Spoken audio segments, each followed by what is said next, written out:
which is a 5-win football team.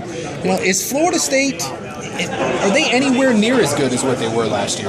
No, they don't have to be, though, because there's no team in college football that's dominant this year. There's not a team that you're going to point to and say that team is head and shoulders above everybody else. I think everybody has weaknesses and flaws. So who's going to play the best on that day? That's what's different in this Final Four for me is if you did this a year ago, I think you'd say Florida State was easily the most talented team. And this year, I don't think you say that. I think there's a lot of talented teams with every team having a question mark. Like, you could point to every team and go, that's a question mark or that's a fatal flaw that could cost them a game, and it might show in the Final Four. Give me one thing each side maybe can pick on with the other. Both defenses are suspect. I mean, I think you look at Oregon, I think they were suspect at corner regardless, and now you take away Ifo. I mean, you don't think Jimbo's going to be poking that hole, then you're crazy. And then I think on the other side, the perimeter run game for Florida State, they haven't stopped anybody on the perimeter. They haven't stopped.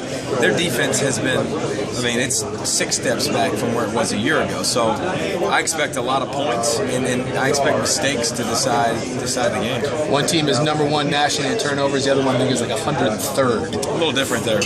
Yeah, I mean, that's been to me the most amazing thing about Marcus Mariota. I mean, you can look at him and say 6'4", 220, 4'4", throws a beautiful ball.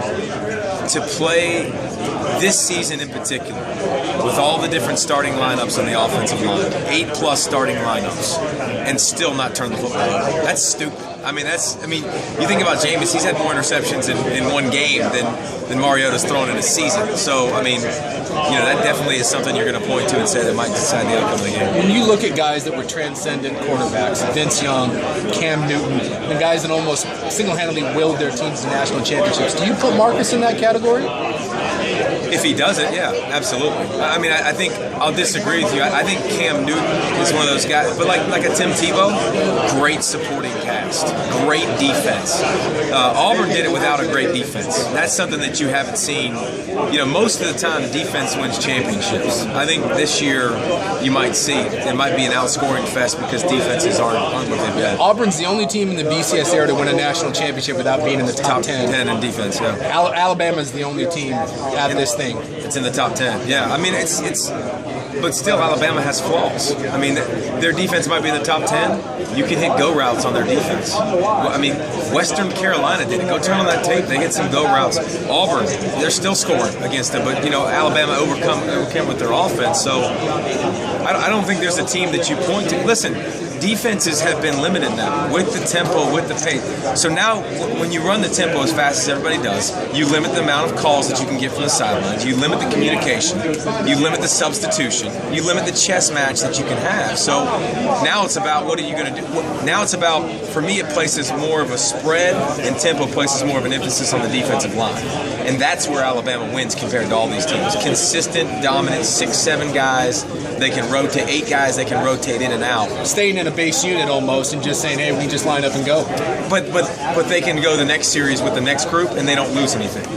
Oregon can't do that. FSU can't do that. Ohio State can't do that. Alabama's got the deepest D-line, the most talented D-line, I think, in the country. Are they the best team in the playoffs right now?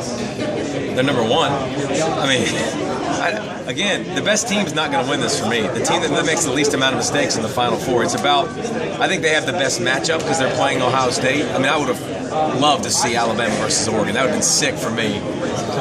But I think Ohio State is the best matchup they could have gotten compared to Baylor or compared to TCU. When you look at where Alabama's weak, those two teams could have just aerated it out. And listen, Ohio State can too, but they're on the third-string quarterback. They got playmakers, but I don't trust their offense as much as I would have trusted the others. In a sense, though, this is college football. This is what it's become.